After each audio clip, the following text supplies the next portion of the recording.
All right, welcome back to the Crimson Flag podcast, where we bring you a class-conscious analysis of historic and current events which are pertinent to the international working class movement. All right, so today's episode was recorded a couple days ago between me and my co-host Danky Kang. This is going to be our fourth installment of our comprehensive study into the Moscow trials and the larger events surrounding them. So you could say that this is a study into the opposition movements within the Bolshevik Party before the revolution, all the way up to the end of the Moscow trials in 1938. And today's episode will be from about 1928 to 1933. And I believe I may have mentioned that this episode was going to contain the trials. I may have been a little optimistic about how much we could fit in here, especially after doing a lot more research. So unfortunately, we're not at the trials yet. But this episode will take a break from the Trotskyists, and we will look into the right opposition in the USSR, as the Trotskyists were kicked out in the former episode. And before we play our episode here, I want to announce that we reestablished our Patreon account. We took it down there for a while because the amount of work we were putting into this, I felt like didn't justify having a Patreon account. At this point, though, we are starting to get in the groove of things again, and it's becoming a little more labor intensive. And the goal is to at least get this to where it pays for itself in the beginning, but we will see how that goes. So if you wish to, the Patreon account is going to be in our description wherever you're listening. But without further ado, here is our fourth installment into our study, Understanding the Moscow Trials. All right, the year is 1927. The USSR has experienced a year of substantial growth thanks to the policy of socialist industrialization, which was the Communist Party's first policy step towards developing a socialist economic system. From 1924 to 1927, the private sector of the economy's produce fell from 19 to 14% of the country's total output, whereas the socialist sector's output raised from 84 to 86% of the country's total output. Large-scale industrial production raised an incredible 18% during this year. At the same time, the agricultural sector was experiencing issues in its principal branch, grain production. Its total output was 91% of the country's pre-war output level. More concerning was that marketable grain to be sold to the cities, was only 37% of the pre-war level. To further industrialization in the cities, it was recognized that grain production had to increase. Beginning with the Russian Civil War in 1918, a trend began where large farms would split into smaller and smaller farms, eventually producing what were called dwarf farms. The trend resulted in the farms largely producing for themselves, with negligible amounts to sell to the state. This altered the class dynamic of the peasantry, as the class whose surplus was formerly expropriated by the Tsarist monarchy into one which individual surplus was largely consumed by the individual small peasant family farms. And that was 89% of their total production is what they were consuming. At the same time, however, 250,000 peasants were losing their land, falling into the landless or poor category. Machinery and tools for agricultural production were lacking across the board. In a country such as the USSR, where a recurring cycle of famines had long been an issue, many understood that these problems in agriculture could easily domino effect their way into a full-blown crisis. Thus, the Communist Party's leadership responded with the policy of collectivization. It was either this or follow the capitalist road in the countryside. Collectivization would be characterized by large-scale farming, aided by machinery and tools provided by the state. Agricultural cooperatives, the kolkhozs, were joint enterprises owned by the workers, whereas state farms, sovkhozs, were owned and operated by the state. These institutions existed before collectivization. Their use, however, would be greatly expanded once the policy was set into motion. The idea was that the poor and middle peasants would benefit from the overall productive capability of the collective farms and the machinery provided by the state, while the working class would benefit from a larger marketable supply of grain for the cities. All this combined would make the further industrialization of the USSR a reality. So yeah, before we go on, I don't know if you wanted to make any quick comments about the idea behind collectivization there, Danky. Yeah, so I feel like it was worth noting that there had been a cycle of famines in the region of the USSR for a long time. And so the old argument is that collectivization led towards these shortages, but as we've seen in this research, like the grain shortages were already there prior to collectivization.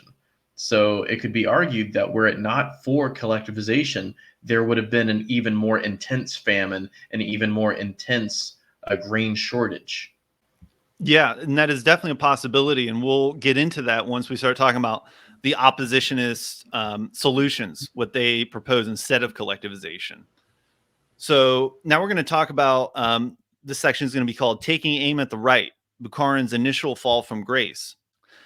So the push for collectivization in the party was met by opposition from the right. Chief among their representatives was Nikolai Bukharin, Mikhail Tomsky, and Alexei Rykov. Those who watched our previous episode of this series may remember that Bukharin sided with the party leadership in its struggle against the left opposition. Only a year after the members of the Trotsky/Zinoviev bloc were expelled from the party, the rightist elements in the party raised an opposition against the policy of collectivization. Let's take a look at Bukharin for a moment. From this point, he will play a significant role in the events leading up to the Moscow trials. Bukharin, like Trotsky, has become in the eyes of bourgeois historians a quote-unquote true Bolshevik, wholly representing the ideals of Lenin, somebody they don't even like, while at the same time representing an alternative to what they call Stalinism. In other words, with Bukharin and Trotsky, they want to have their cake and eat it too, touting them as democratic-minded opposition to Stalinist bureaucracy while polishing their glaring blemishes. I guess every good story needs a hero and villain. In fact, during the Gorbachev years, the USSR experienced what was called the Bukharin boom. Bukharin was officially rehabilitated by the party, and Gorbachev even cited Stephen F. Cohen's biography on Bukharin as an inspiration behind his reforms. Also, in Roger Keeran and Thomas Kinney's book, Socialism Betrayed, they rightly point towards Bukharin as an early trend in the Communist Party that would later be represented in Khrushchev and Gorbachev's revisionist outlook. In the book, they say, and would you want to read this quote, Danke? Sure. So in the book, Socialism Betrayed, it says, Gorbachev did not invent his policies out of whole cloth, but rather his policies reflected trends in the party that had earlier been represented in part by Nikolai Bukharin, Nikita Khrushchev, and others. So yeah, I would add that Gorbachev opportunistically attached himself to Bukharin, as his reforms, although market-based, failed to emphasize a strong state industrial sector, something Bukharin advocated for. We also know from the previous episode that there were certain occasions when the ideas Bukharin promoted were rebuked as not being consistent with the party's general line, such as his "Enrich Yourself" slogan. We also discussed how Bukharin was a big driver of the NEP back when the country needed a limited return to the market, and even at this time, continued to promote its continued existence. Until collectivization and socialist industrialization, Bukharin's right-leaning tendencies didn't represent a primary contradiction when it came to his work within the party. In fact, we see times when he aligns himself with Stalin against Trotsky and Zinoviev. These alliances are in no way permanent and are subject to constant rearranging. I want to make a quick correction to our last episode. We failed to discuss the left opposition's industrial platform. The Trotskyist faction was formerly labeled super industrializers, as they first wanted to continue aspects of war communism, and later advocated high production quotas that Stalin and Bukharin regarded as being out of touch with reality. At the time, the country's official policy was the NEP. As such, Stalin sided with Bukharin in promoting the agreed upon policy. Later, when Stalin advocated for the phasing out of the NEP, he did indeed take up a rapid industrialization approach. The crude assessment is that Stalin simply stole Trotsky's industrial program. This is a popular thing amongst bourgeois historians and even made its way into George Orwell's Animal Farm. There is a scene in Animal Farm where the pig Napoleon, I guess somebody else says, hey, you should build this windmill. And Napoleon's like, no, and he casts it aside. Later on, Napoleon, the pig, comes back and he's like, hey, these were actually my ideas the whole time. So that's a popular theme. So Trotsky and Trotskyists had a different angle of this accusation to deal with. In his writings, Trotsky condemns the view that his platform was stolen by Stalin. The question would be raised, if that were true, as to why wouldn't Trotsky support Stalin's line if he truly did mimic his own industrial program? On one hand, Trotsky makes this argument, while on the other, he made statements such as, quote, he, Stalin, picks up fragments of the opposition's ideas, not having any of his own. So I remember we did talk about that a little bit last time, Danke, when we were trying to figure out what was the oppositionist industrial platform. They started with war communism, but I guess they were still advocating, high production quotas during the NEP. And, like I mentioned, you'll see it in these books where people say, oh, Stalin just stole Trotsky's ideas. And Trotsky at times didn't even like that himself. So I'm curious what you think about that. Yeah, I feel like, in these Trotskyist critiques, the nuance is lost because the discussion doesn't take into account the timeline. Trotsky wanted to continue war communism, the same sort of war communism that had prevailed throughout the Russian Civil War. And quite frankly, people were tired of it.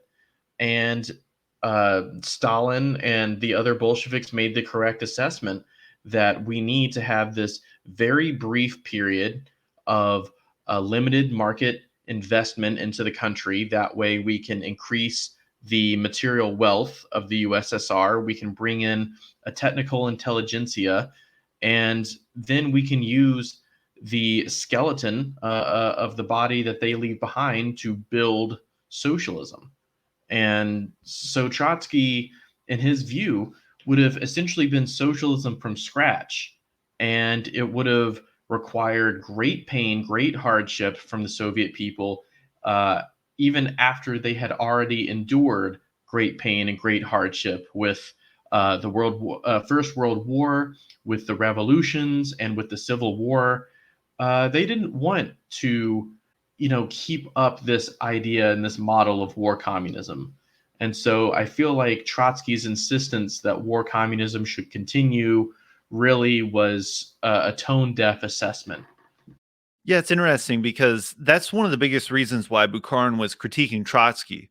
And later, when people first started advocating collectivization and the first 5-year plan, Bukharin would refer to them as Trotskyists on this basis.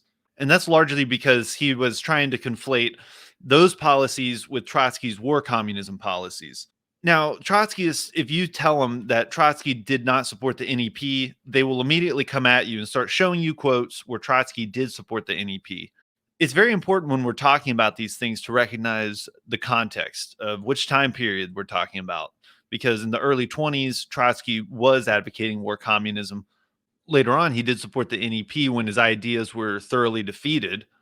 But if you read Trotsky's book, My Life, he talks about how he supposedly thought of the NEP first. Those ideas were shot down. So he advocates war communism. And then when those ideas are shot down again, he goes along with the NEP because other people are apparently promoting it by now. So if you believe that, that's up to you. But yeah, I think that's a good point. And we'll go on to the next part here. And we're going to talk about Bukharin on collectivization. So in 1927, the kulak class began demanding that the state set higher prices for the grain it would purchase. Of course, the kulaks are the landowning peasants who hire the poor peasants for labor. This would run into direct collision with furthering the policy of socialist industrialization, as the grain surplus that would heavily fuel industrialization would instead sit in the reserves of the capitalist elements. It was on this basis that Stalin initiated 3 grain procurement campaigns, 2 in December of 1927 and 1 in January of 1928.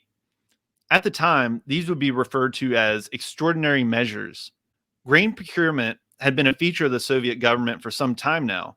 In many cases, however, party organizations in charge of procurement have been extremely lenient on kulak speculation in the market, despite its illegality, as well as bending to the kulaks who refused to sell their grain.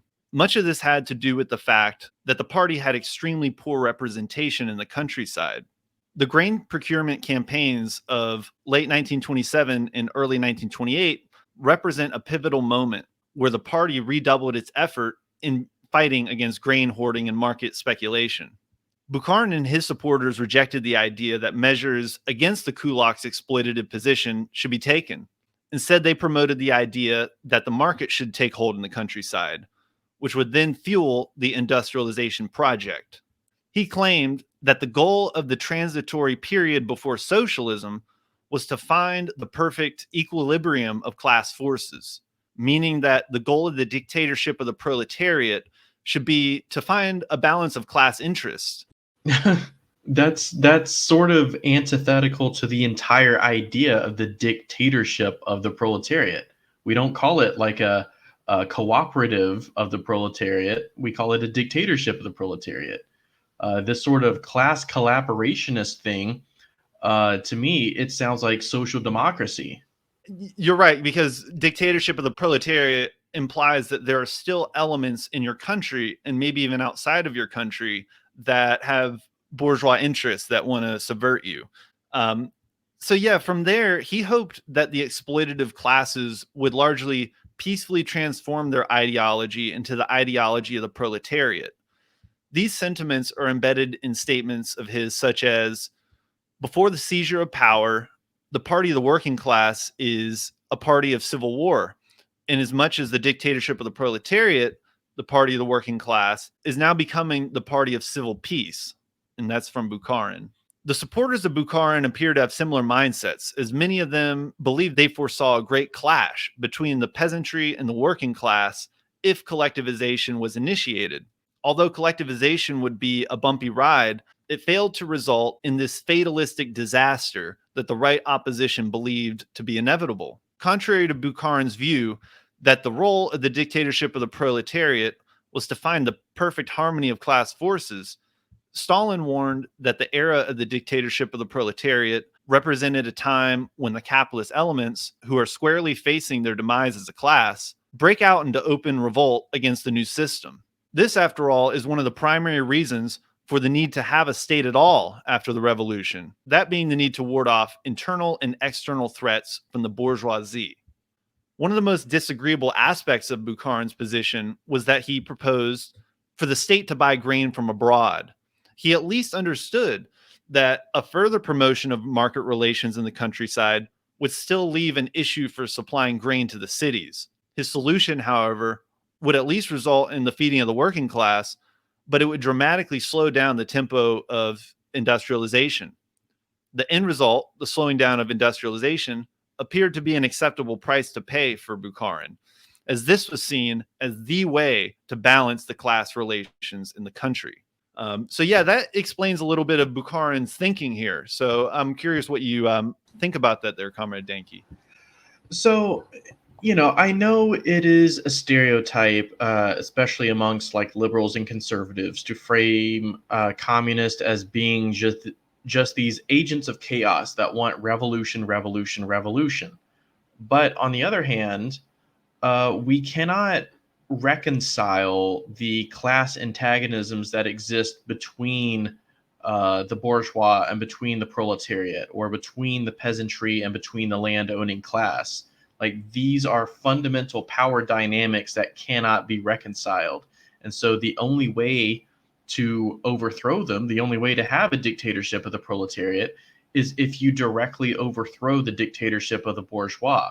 And so this idea from Bukharin that you can have like a peaceful socialist revolution, it's a fantasy. Eventually, the class antagonisms are going to butt up against each other, and eventually things will get ugly. And the winning side had better be the working class, because we've seen what happens when socialist revolutions fail with the Paris Commune. And that was a historical event that happened long before the Bolshevik Revolution. And so I'm sure many of them looked towards the experience of the Paris Commune and learned from that. But apparently Bukharin didn't. Yeah, I think it is interesting because earlier we were critiquing Trotsky on the war communism stuff. And, our critique relied on, you can't force people into revolution. So there has to be some sort of equilibrium, if we want to use that word. You know what I mean? Like, you can't just totally force the whole country to totally do as you demand or whatever.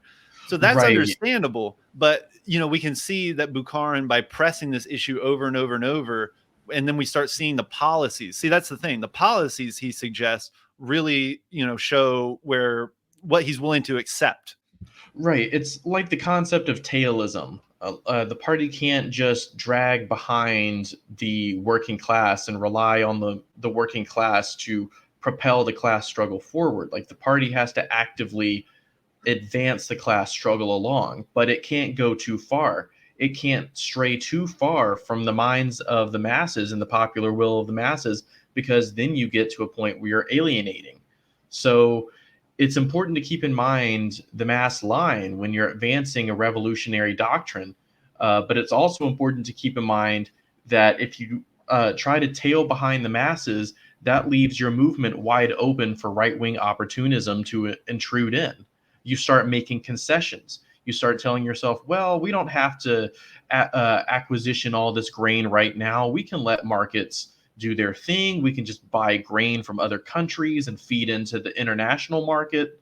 It's a very slippery slope.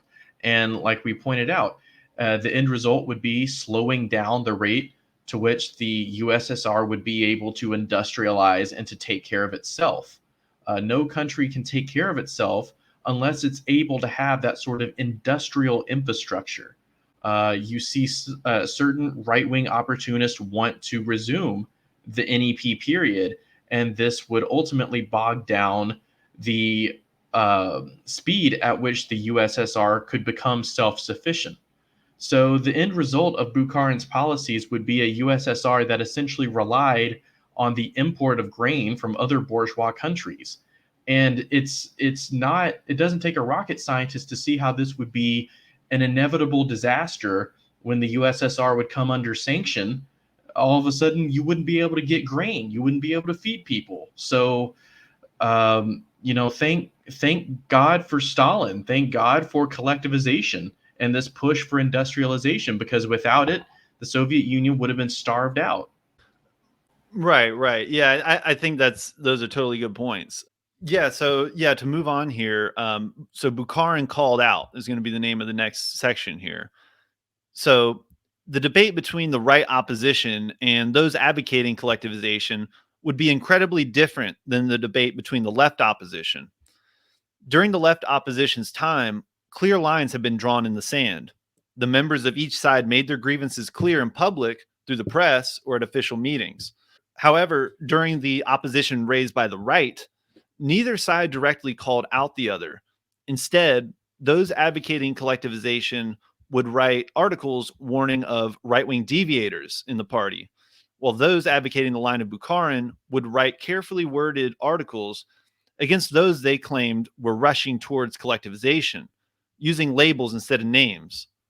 This form of writing is known as Aesopian language. Coming off the heels of the routing of the Trotskyists, this was largely done for the sake of preserving party unity and avoiding an ugly split. Stalin began his attack on the right-wing deviators in the party in October of 1928, still not using their names at this point. What role does a right-wing deviationist play in a communist party? He asked. In capitalist countries, and this isn't Stalin quoting, I'm just paraphrasing what he said. In capitalist countries, the right wing of their communist parties was known to object against slogans promoting class struggle, object against the running of communist candidates in elections, and deny the need for ideologically confronting social democracy. Wow, that sounds familiar. Right. This all served to make communism acceptable to social democracy and therefore acceptable to capitalism. In a country ruled by the working class and its communist party, however, the right-wing deviationists served to make communism acceptable to the remaining capitalist elements. This argument made by Stalin was clearly rebuking the method of analysis utilized by Bukharin. Stalin at one point stresses that these people may or may not be serving these ends unwillingly, but serve it they do. He went on to quote Lenin in an attempt to show the importance of rebuking the capitalist element in the countryside. So here's the quote from Lenin that he gave. Would you mind reading that, Comrade Danke? Yeah, so Lenin says, as long as we live in a small peasant country, there's a surer economic basis for capitalism in Russia than for communism. This must be borne in mind. Anyone who has carefully observed life in the countryside as compared with life in the towns knows that we have not torn out the roots of capitalism. We have not undermined the foundation, the basis of the internal enemy. The latter depends on small scale production, and there is only one way of undermining it, namely, to place the economy of the countryside, including agriculture, on a new technical basis, the technical basis of modern large scale production, and that it is only electricity that is such a basis. Communism is Soviet power plus the electrification of the whole country. Otherwise, the country will remain a small peasant country, and we have got to understand that clearly. And that's the end of the quote. But I felt like there was a lot of information to glean from that. You know, when he says that Soviet power and electrification is communism, he is essentially highlighting the fact that you have to have a period of industrialization. You have to have a period of bringing modernity to the countryside.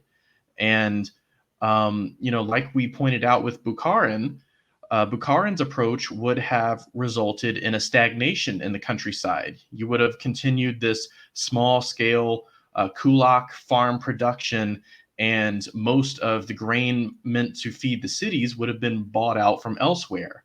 So the Soviet government would have grown reliant on these kulak markets. They would have grown reliant on foreign markets for their grain input, and the Soviet Union would not have had the capacity to become truly economically independent.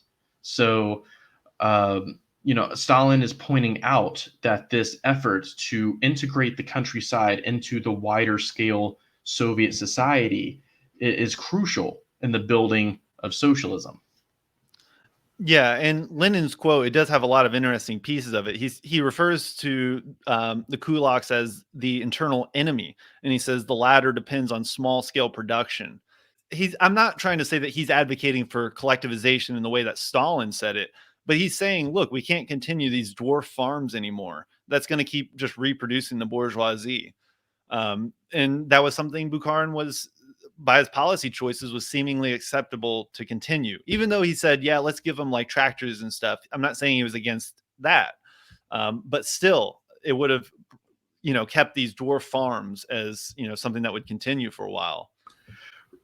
Right. And one of the most harmful things that I see from this small scale farming and this kulak farming is that they were able to essentially hoard grain until the prices of grain rose and they could sell it for a profit.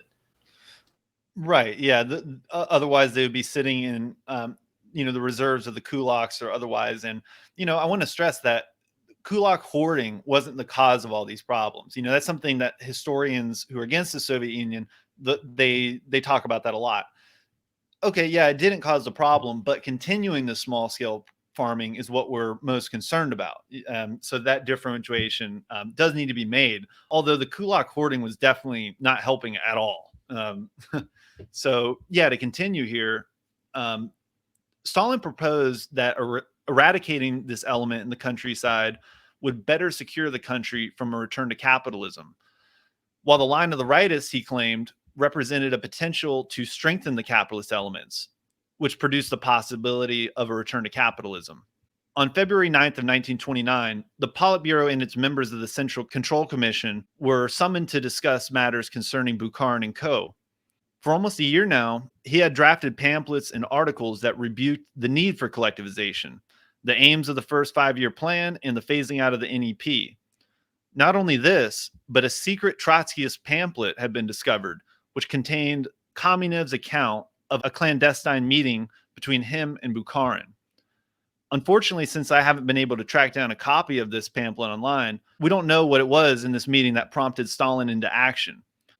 What we can see is that it raised fears in his mind that this was an attempt on Bukharin's part, and this is a Stalin quote, to form an anti-party bloc with the Trotskyists, something that later would indeed come into fruition.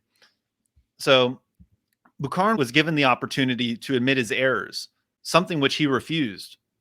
Therefore, the Politburo and Central Control Commission condemned Bukharin and some of his followers for factional activity.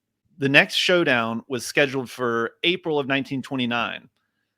Here at the plenum that would come before the 16th Party Congress, the mask would be torn off and the hidden split in the party would be unveiled before the Central Committee. Not only this, but these two meetings were scheduled to adopt the first 5-year plan.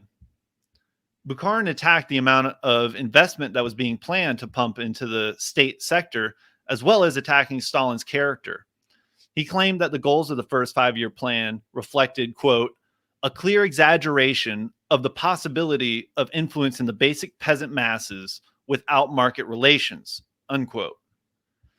The Central Committee would, of course, adopt the 5-year plan as its general line. When it came to Bukharin, they determined that the position he advocated clearly contrasted with their general line. Bukharin was then removed from his post at the Comintern, the trade unions, and Pravda. As the Central Committee was largely recognized as having the final word in the matter, this plenum represents the moment where Bukharin's plans to temper socialist industrialization experienced a resounding defeat. So yeah, I know we talked about that a lot about Bukharin and his position and stuff. Did you have any comments you wanted to make about that, how he actually got kicked out before we move on, Danke? Yeah, I feel like once again, this entire series, we've been pointing out the stereotype of Stalin being this authoritarian strongman who would just immediately execute anyone who disagreed with him. And we've seen time and time again, the Communist Party bends over backwards, trying to accommodate to these people, actually allowing them to put their ideas forward. And time again, their ideas are soundedly defeated by the democratic process. So, all these Trotskyites like to talk about Trotsky as being the true communist. Well, he didn't practice democratic centralism when he went against the majority will of the Central Committee, and neither did Bukharin. There's not as many Bukharin stands out there as Trotskyist stands, but they seem to sort of swim in the same pool. They share the same pond. Yeah, that is a good point. Bukharin, for whatever reason, he is definitely not kind of touted on the same level, but he's such an important figure to all of this because we see in the background here, we talked about that meeting with Kamenev, who was involved in the Trotskyist group before, when they had a bloc with the Zinovievists. Bukharin's trying to make these connections in the background. So, it's starting to become a little worrying. And we'll see that it definitely spirals from there. So now we're going to talk about capitulations. And this is the term that Trotsky would use for people who were in opposition to the Soviet government, but pretended to renounce their views, or for all he knew, maybe did renounce their views just so they could, function in the government still. So as for the former members of the Trotsky-Zinoviev bloc, June 1928 saw a trend of recanting and reintegration into the party.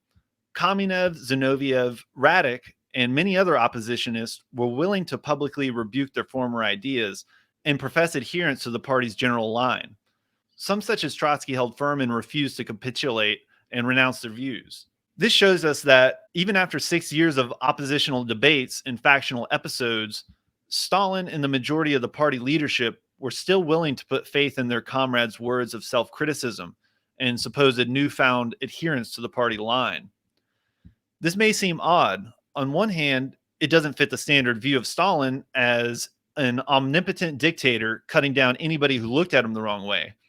On the other, I'm sure people will question if it wasn't better to just kick these people out of the party for good.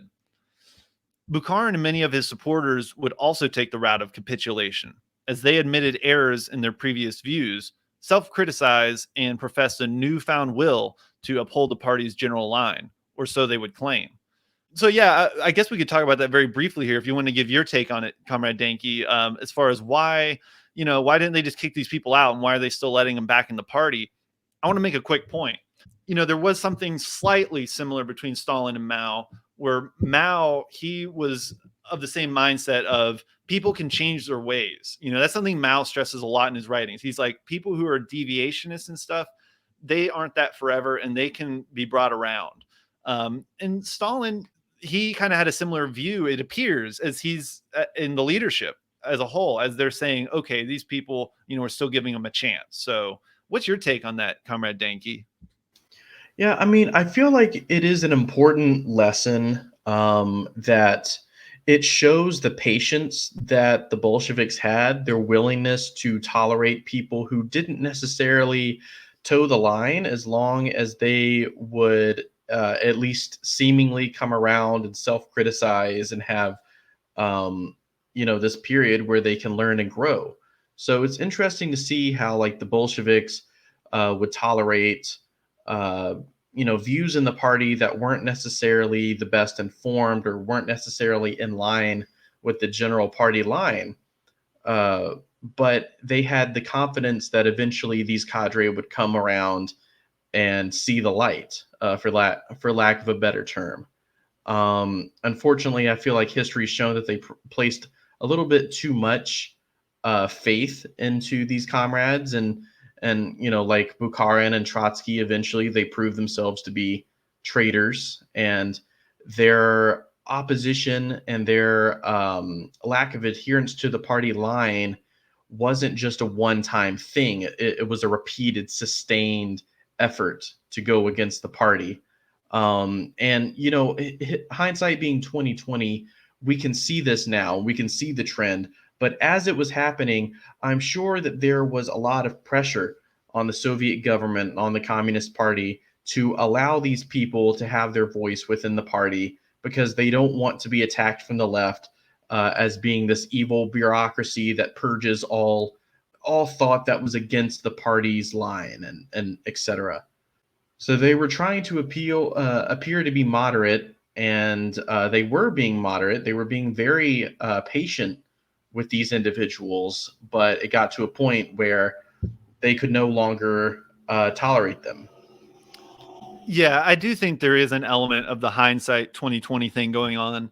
I can see that there are definitely elements probably in the Soviet government who are just thinking, come on, we should just get rid of these people by now.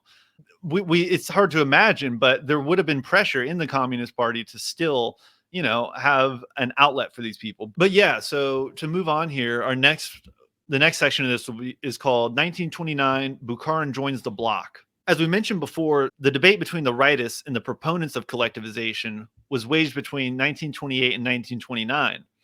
By 1929, strides were being taken to bring the countryside further into the collectivization effort. In 1929, 2.2 million tons of marketable wheat were produced by the collective farms, as much as the kulaks had produced the year before. Collectivization was in itself one of the most historically unique and significant features of the Soviet experiment. In fact, Stalin himself would personally consider it one of the country's most spectacular moments. Instead of collectivization being an order delivered from high above, it eventually did become a fiery mass movement, as Russia has a long history of communal peasant farming until it had been broken up by the Tsar in the 1910s.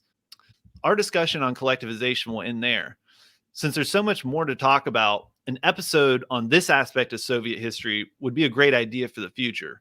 From here until the trials, Bukharin will lay his head low. Collectivization in the first 5-year plan would swing into full effect, yielding unprecedented results. So now let's talk about Bukharin joining the Bloc. Of course, this doesn't mean that factions will not form within the party. What it does mean is that these factions will have to take on new covert forms of struggle to advance their interests. New alliances began forming as early as 1928, as a year after the Trotskyists and Zinovievites were expelled from the party. When Bukharin reached out to Kamenev, I'm just going to finish that. When Bukharin reached out to Kamenev, he said, quote, "The disagreements between us and Stalin are many times more serious than the ones we had with you. We, those of the right of the party, wanted Kamenev and Zinoviev restored to the Politburo," unquote. Remember when Stalin was worried that a bloc between the left and right may be forming? Turns out we have strong evidence from a good friend of Bukharin that his fear was indeed justified. Jules Humbert-Droz was a founding member of the Communist Party of Switzerland, an office holder in the Comintern through the 1920s, and an ally of the right opposition. He went on to release his memoirs over 30 years after the Moscow trials. Being this many years ahead of these events, he had little to gain from exposing Bukharin's plans to assassinate Stalin, a claim which he was later charged with and confessed to in the third and final Moscow trial. Here's what Droz had to say about Bukharin in 1928, the midst of the right opposition's campaign.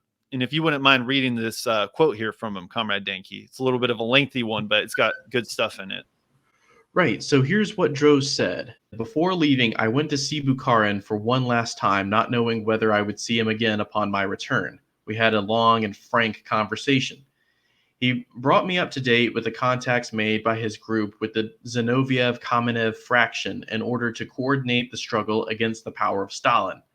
I did not hide from him that I did not approve of this liaison of the opportunists, saying, on the morrow of a common victory against Stalin, the political problems will divide us. This bloc is a bloc without principles which will crumble away before achieving any results. Bukharin also told me that they had decided to utilize individual terror in order to rid themselves of Stalin. On this point as well, I express my reservation. The introduction of individual terror into the political struggles born from the Russian Revolution would strongly risk turning it against those who employed it. It had never been a revolutionary weapon. Saying, my opinion is that we ought to continue the ideological and political struggle against Stalin. His line will lead in the near future to a catastrophe which will open the eyes of the communists and result in the changing of orientation. End quote. Bukharin doubtlessly had understood that I would not bind myself blindly to his fraction, whose sole program was to make Stalin disappear. This was our last meeting. It was clear that he did not have confidence in the tactic I had proposed. He also certainly knew better than I what crimes Stalin was capable of. In short, those who, after Lenin's death and on the basis of his testament, could have destroyed Stalin politically, sought instead to eliminate him physically when he held firmly in his hand the party and the police apparatus of the state. Yeah, thanks for reading that. So for what reason would Jules Humbert-Droz falsify his account of what Bukharin told him in 1928? Bukharin was his friend. He advocated his policies. And even in this quote, we can see that Droz still had an unfavorable position of Stalin. This stands as some of the strongest non-Soviet evidence that Bukharin indeed was involved in a conspiracy to assassinate Stalin, a charge which is brought into the open in the final Moscow trial. Bourgeois historians who write about Bukharin know about Droz's memoirs, as they regularly quote them. This passage, however, never fails to avoid making its way into their books.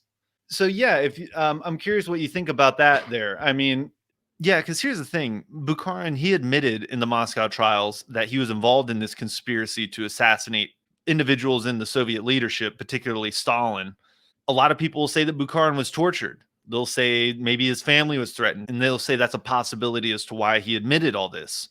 But here we see one of his allies, and this is still relatively early. This is 1928, where his ally had this meeting with him, and he's saying, I had to break away with Bukharin because he's involved with this Bloc who is politically unprincipled, and their sole mission is to assassinate people in the Soviet leadership. Right, and it's not like he made this story up trying to cover his own butt, because Droz wasn't on trial. Like, this was years after the Moscow trials took place when this memoir was released. So he had no reason to lie about this, in other words. Yeah, I think that's a good point. All right, so next we're going to talk about the Ryutin Affair. So when the 5-year plans came into effect, this greatly changed the methods in which the oppositionists would have to wage their struggle. The party would no longer tolerate unprincipled, outspoken oppositionists whose aims ran contrary to the majority will of the party. Even during the debates of 1928 to 1929, Bukharin saw that this time was coming. It was then that he and many other oppositionists began considering new, more direct methods of struggle. In autumn of 1932, a group calling itself the Union of Marxist-Leninists would clandestinely circulate a document in the party titled Stalin and the Crisis of the Proletarian Dictatorship, another document titled To All Members of the VKPB, which was an abridged version of the previous document, was also secretly distributed. These documents, which called for the forcible end of the Stalin leadership, as well as the end of the collectivization movement, would spawn what is called the Ryutin Affair, named after the member of this faction, Martin Ryutin, who later claimed himself to be the sole producer of the document's content. Edvard Redzinski, in his biography of Stalin, claimed that the Ryutin Affair of 1932 was, quote, the only genuine conspiracy against Stalin, unquote. Although we will have to see if Redzinski's claim is true, that this was the only conspiracy, it is noteworthy that some non-sympathetic Soviet historians find it hard to dismiss the Ryutin Affair as a legitimate conspiracy, especially since Cold War era historians such as Robert Conquest or even Stephen Cohen foolishly clung to Ryutin's innocence. The document circulation was discovered by the party leadership when two recipients of the To All Members of the VKPB revealed it to the Central Committee. In September of 1932, the members of the Union of Marxist-Leninists were promptly arrested. On the 22nd of September, Ryutin himself was arrested, and on the same day, Zinoviev and Kamenev were summoned before the Central Control Commission, where they would be questioned as to what they knew about the Ryutin platform and his group. By 1933, 30 party members would be arrested for their involvement in the Ryutin Affair. On October 9th of 1932, two important meetings were held. In the first, the Presidium of the Central Control Commission held a meeting where they expelled 24 persons from the party. These were individuals who read or were aware of the Ryutin platform and failed to report it to the proper authorities, which is considered a crime under Soviet law. The second meeting of that day has been the subject of intense distortion by bourgeois historians. To put the significance of this next event in perspective, we will first have to go over the claim that was and is still touted as common knowledge. It goes like this. At the meeting, Stalin raised attention to the illusion of assassinations in the Ryutin platform. He then, the story goes, urged the Politburo to treat this as a death penalty warranted offense and issue the execution of Ryutin. This is where Sergei Kirov is said to have crossed a red line with Stalin by urging members not to go as far as executing the accused party members. Sergei Kirov would later be assassinated on December 1st of 1934. This will be the event that prompts the party into investigations that will culminate in the 3 Moscow trials. It has long been speculated by anti-Soviet historians that Kirov was in fact killed on the orders of Stalin and not by an anti-party bloc. We'll have to deal with that specific claim when that event occurs in our timeline. But we'll note that this meeting on October 9th of 1932 is, for many dishonest historians, the event that prompts Stalin to focus his sights on removing Kirov. Although still coming to the conclusions that fit the framework of the anti-Stalin paradigm, recent investigations in the Ryutin Affair reject the claim that Kirov represented a liberal in the Bureau who was killed for supposedly protecting Ryutin from a death sentence. I want to stress that this view has been quote-unquote common knowledge and unfortunately treated as a basic truth. Historians such as Oleg Khlevniuk and Matthew Leno, as well as William A. Clark, reject this specific claim, parting ways with the claims of the classic anti-communist Cold Warriors such as Robert Conquest or Dmitry Volkogonov. In fact, no stenograph of this party meeting can be found in the party archives, showing that this claim turns out to be heavy speculation at best and outright falsification at worst, taking advantage of unsuspecting readers. So yeah, basically what all that means is that Sergei Kirov, he's later assassinated, right? Right. And it's said at this meeting where they're trying to figure out what to do with Ryutin that Kirov supposedly, we don't have any evidence of this, but supposedly he stood up against Stalin and said, don't execute Ryutin, which we don't even have anything where Stalin said, hey, you should execute him. So that's why I say that these are just falsifications and speculation at best. you can tell that these Cold War historians that were writing during that Cold War and talking about these times, they were taking advantage of people knowing that they couldn't read these documents, even when these people who were writing the books knew they couldn't read the documents themselves. So, right. It's clear lying and deception, like in the worst possible manner. it absolutely is. And it's a shame that I don't have I'm still working towards my degree, and I'm, just somebody here on the internet, and we're just busting these claims of college professors and stuff. But it shows that there's something more going on here, because these people aren't that stupid. So yeah, to go on here, did Ryutin's platform call for assassination? William Clark, who could not be described as a fan of Stalin, reported his findings in The Ryutin Affair and Terrorism, Narrative of the Purges. After reading the document, he said, and would you mind reading this here, comrade? Yeah, I could read that. So he said, while there are no statements in the Ryutin platform that unambiguously call for the adoption of terrorist acts, e.g., assassination, against the leadership, there are in fact several statements that directly imply, given Stalin's complete control over the organs of the state and the party, that physical violence may in fact be necessary in order to remove Stalin and his close associates from power. And that was Clark on page 34. Yeah, and so here are some of the quotes from Ryutin's Stalin and the Crisis of the Proletarian Dictatorship, which can be interpreted in such a way. And if you want to go through these here, comrade. Yeah, so this is the first quote. He says, the elimination of Stalin and his clique via the normal democratic means guaranteed by the rules of the party and the Soviet constitution is completely impossible. The party has two choices: to continue meekly to endure the mockery of Leninism, terror, and to wait calmly for the final collapse of proletarian dictatorship, or to eliminate this clique by force and save the cause of communism. That was the first quote from Ryutin and his platform. The second quote is, we should assume the fight for forcible removal of party and Soviet organs, which prohibit their replacement by normal methods described in the rules of the party and the Soviet constitution, relying on the apparatus when they conduct anti-Leninist acts and are ruinous to the politics of proletarian dictatorship. When they turn into a clique and do not convey the will of the masses, it is a direct responsibility of every honest Bolshevik and party worker. All right, yeah, thanks. So, yeah, in Ryutin's program, he also stated, quote, we call on all true Leninists to organize cells of the Union, that is the group, the Union of Marxist-Leninists, as soon as possible at the local level to protect Leninism everywhere and anywhere, and to unite under its banner for the liquidation of Stalin's dictatorship, unquote. So did Ryutin's platform advocate a call to organize a faction intent on assassinating Stalin and those who Ryutin called his clique? From these statements, it's clear as day, as he explicitly states that he sees no other method to use except for force.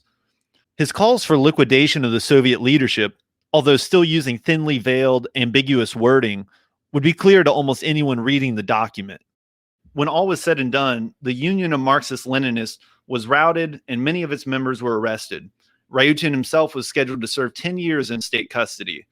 Zinoviev and Kamenev, who were revealed to have learned of the Ryutin platform and suppressed their knowledge of it, were kicked out of the party a second time, this time being forced to take exile within the Soviet Union, although they would soon be granted re-entry into the party. Events, however, were not totally clear. Was Ryutin truly the sole author of his so-called platform? Were all of his collaborators rounded up? So that's what we'll talk about next episode, but I'm curious what you thought about that there. Yeah, I mean, it's always interesting to bring up the concept of stochastic terrorism in this incident. And Ryutin is essentially saying to all of these oppositionists, like, hey, Stalin's a really bad guy. He's abandoning what true Bolshevism is. Somebody should do something about it. Wink, wink. And, he just hopes that someone will read this platform and take action against Stalin. So it was clearly a call for violence, but I feel like the opposition is really only scratching the surface when it comes to the people who were exposed for the Ryutin affair. I feel like this was a sloppy job, and there was a deeper opposition bloc that really pervade deeper than this within the Communist Party. Yeah, and that ends up being totally true. And we see that there are little events like this. Like there was also an event where there was wrecking going on and they had a trial for those people. I think that happened in like 1928 or 29. At each of these events, it's later believed that they could have tracked this down further. But yeah, we're about to talk about some of that coming up. Like who else was actually involved with this? Because yeah, was it really just this guy Ryutin?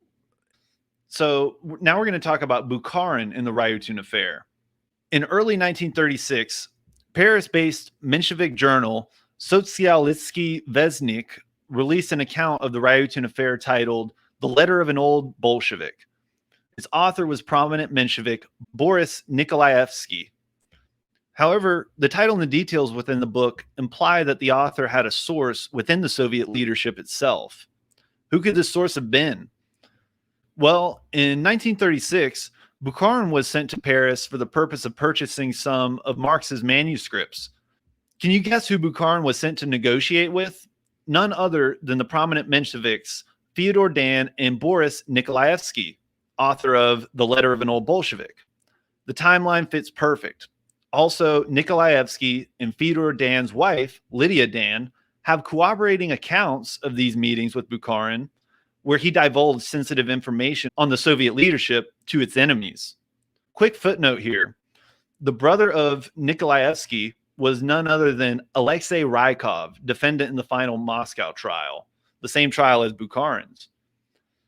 So Bukharin's wife may have later denied that The Letter of an Old Bolshevik was based on conversations had with Bukharin.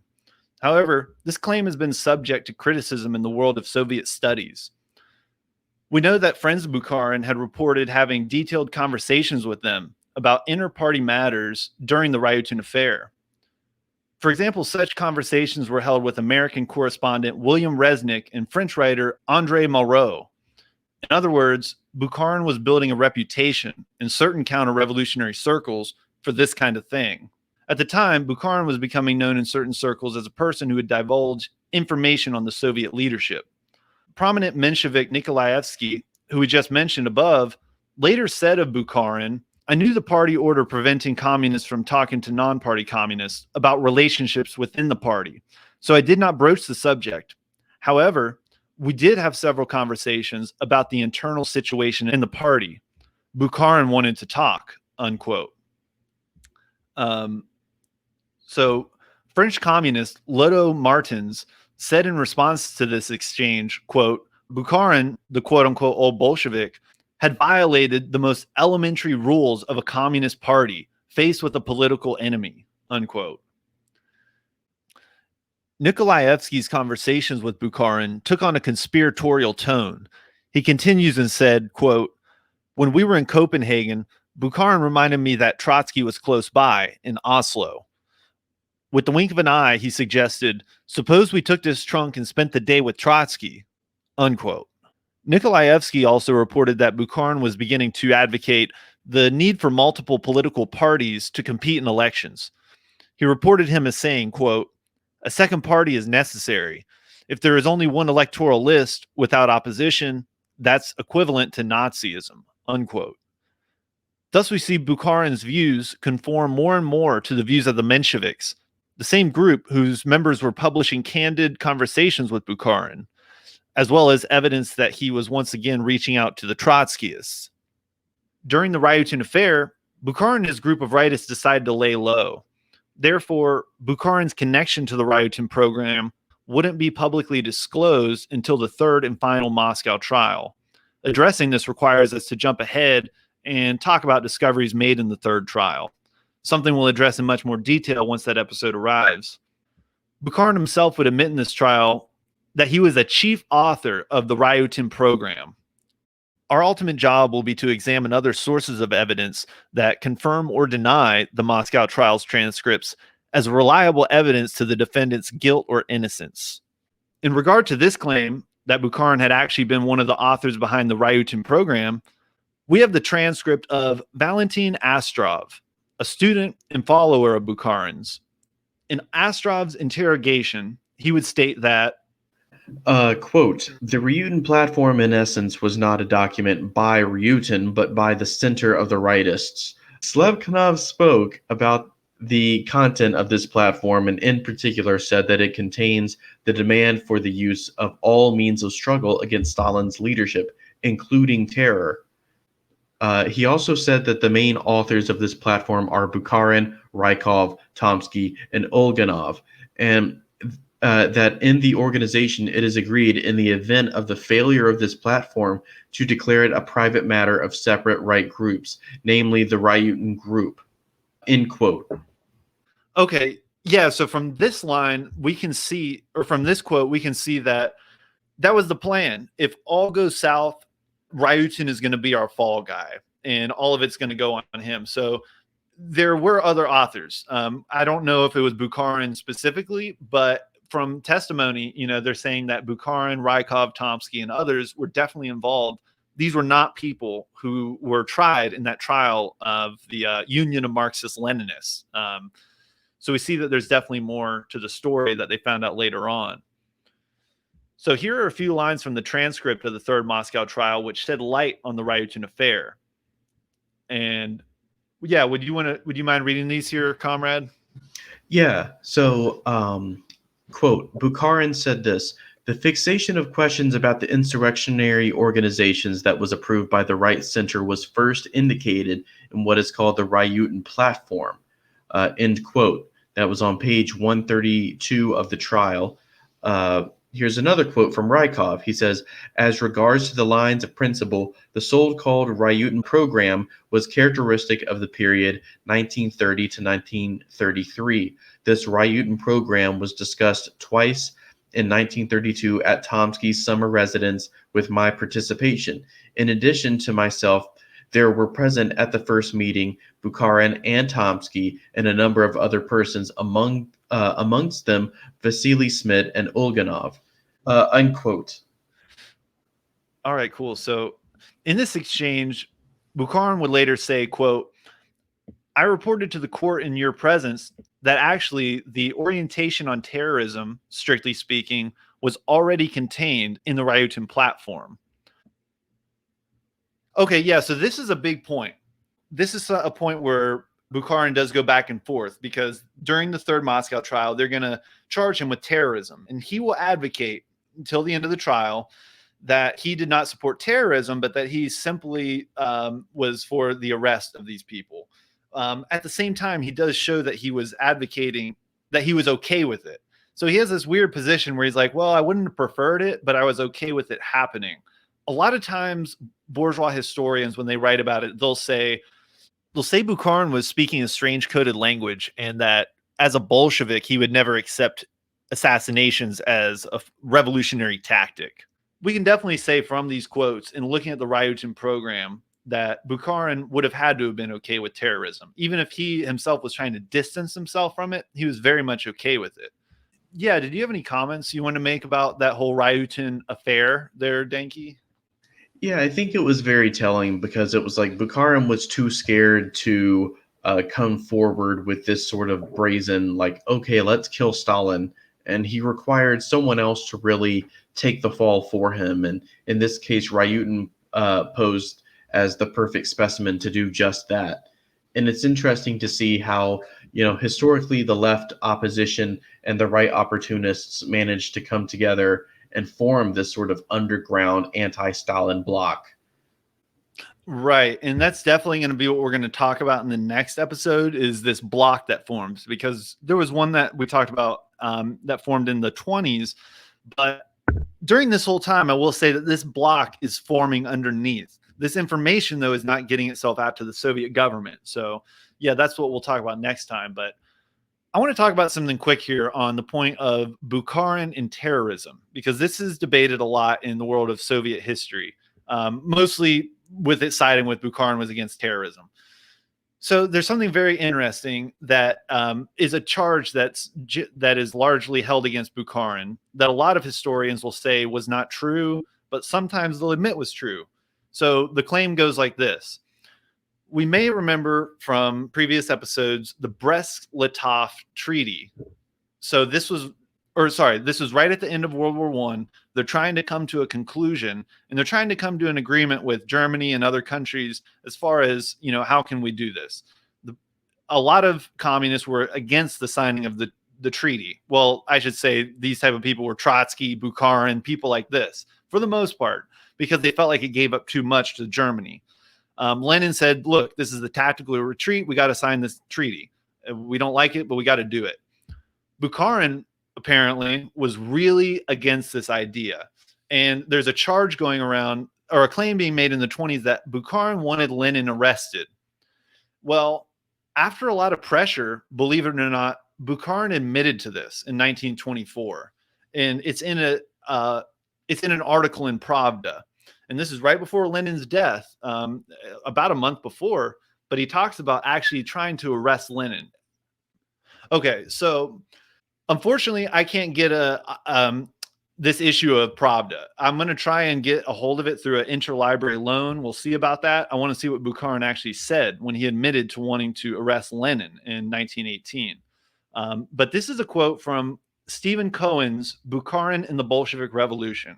This is one of the big works on Bukharin, and Stephen Cohen is very sympathetic to Bukharin. But either way, he still says this. So if you wouldn't mind reading this quote here, comrade. Sure. So when the opponents of the triumvirate compared current norms with the free discussions during the Brest controversy, Bukharin tried to discredit the earlier period by disclosing that Lenin's arrest had been discussed by left communist and left socialist revolutionaries in 1918, and asserting that it had been, quote, a period when the party stood a hair from a split and the whole country was a hair from ruin, end quote. So, this coming from Cohen right here, this is very interesting. He doesn't quote much from Bukharin's article, although he could have, because he does source it in his book. But he does say that Bukharin divulged this information. Well, how would Bukharin have known this? And first of all, this is a crime under was a crime under Soviet law. If you knew of a conspiracy and you didn't say anything, you're still held guilty for it. There are similar laws in even bourgeois countries along this line. So it's not totally unheard of, especially pertaining to like murder. If you know somebody's about to get murdered, you don't do anything, stuff like this. So yeah, from that quote, we can learn that Bukharin was okay with the arrest of Lenin, which is pretty insane. I'm curious what you think about that, Danke, because honestly, that blew my mind. I had to do a lot of research to find if this was true or not. But I think I would say the fact that Bukharin knew about it is enough to say that, that's guilt right there, at least by association. Yeah, and it just makes all that posturing about like, oh, I'm the true Bolshevik, I'm the old Bolshevik, that kind of thing, all the more hollow. And it just reveals Bukharin for the opportunist he was and the traitor that he was.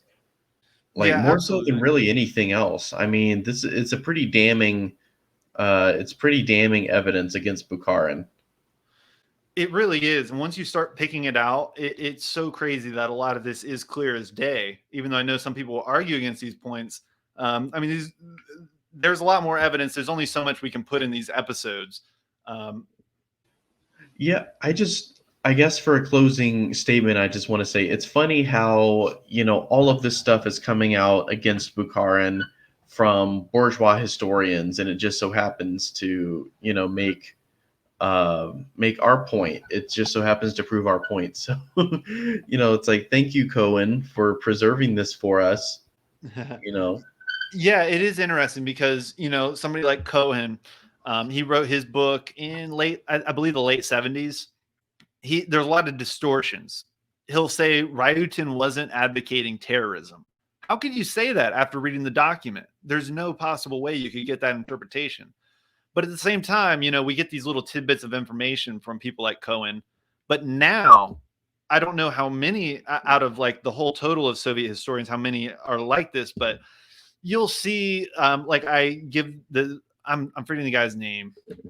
I forget his name, but like one of the historians we quoted in this, he comes out against Cohen's position that Ryutin wasn't advocating terrorism and all this.